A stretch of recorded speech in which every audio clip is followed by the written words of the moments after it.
UPPL দলে ভাৰতীয় জনতা পাৰ্টিক কোকৰাঝাৰ আসনখন এৰি দিবলৈ অনুৰোধ কৰিছিল। যোৱাকালি ভাৰতীয় জনতা পাৰ্টিৰ ৰাষ্ট্ৰীয় সভাপতি জেপি নাড্ডা ডাঙৰীয়া, গৃহমন্ত্ৰী অমিত শাহ ডাঙৰীয়া আৰু ৰাষ্ট্ৰীয় সাংগঠনিক সম্পাদক BL সন্তোষ ডাঙৰীয়াৰ সৈতে আমাৰ ৰাজ্যৰ সভাপতি ভৱেশ কলিতা ডাঙৰীয়া আৰু মই বৈঠক এখনত অংশগ্ৰহণ কৰিছিল। আৰু ভাৰতীয় জনতা পাৰ্টিয়ে এইবাৰ ইউপিপিএল দলক কোকৰাঝাৰ আসনখন এৰি দিয়াৰ বাবে সিদ্ধান্ত গ্ৰহণ কৰিছে। অসম গণ পৰিষদ দলে এইবাৰ কাজিৰঙা, বৰপেটা, ধুবুৰী অথবা কৰিমগঞ্জৰ এটা সিট তেওঁলোকে ভাৰতীয় জনতা পাৰ্টিক এৰি দিবলৈ আগ্ৰহ প্ৰকাশ কৰিছিল।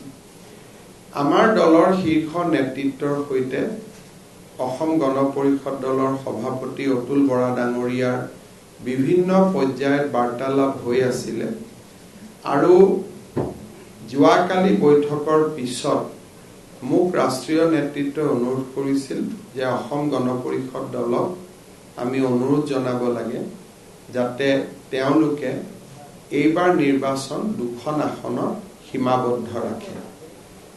স্বাভাৱিকতে অতুল বৰা ডাঙৰীয়াও গণ পৰিষদ দলৰ কৰ্মীসকলৰ পৰা যথেষ্ট হেঁচাত আছিলে।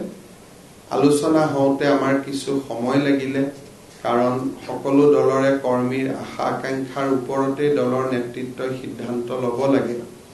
যি নহওক, অমিত শ্বাহ ডাঙৰীয়াৰ একান্ত আগ্ৰহত আৰু জেপি নাড্ডা ডাঙৰীয়াৰ একান্ত আগ্ৰহত আৰু তেওঁলোকৰ সিদ্ধান্তৰ প্ৰতি সন্মান জনাই গণ পৰিষদ দলে বৰপেটা আৰু ধুবুৰী আসনখনত প্ৰতিদ্বন্দ্বিতা কৰাৰ বাবে আমি আগবঢ়োৱা প্ৰস্তাৱ স্বীকাৰ কৰিছে। ফলস্বৰূপে এখন আসন ইউপিপিএলত গ'ল, দুখন আসন গণ পৰিষদ দলত গ'ল, তিনিখন আসন, 11খন আসনক লৈ আজি নিশা আমাৰ সংসদীয় বোৰ্ডৰ বৈঠক অনুষ্ঠিত হ'ব। ভৱেশ কলিতা ডাঙৰীয়া আৰু মই এতিয়া নতুন দিল্লীলৈ যাম আৰু সংসদীয় বোৰ্ডে হয়তো আজিও সিদ্ধান্ত ল'ব পাৰে বা আংশিক সিদ্ধান্তও ল'ব পাৰে বা পূৰ্ণ সিদ্ধান্তও ল'ব পাৰে 11খন আসনৰ ক্ষেত্ৰত।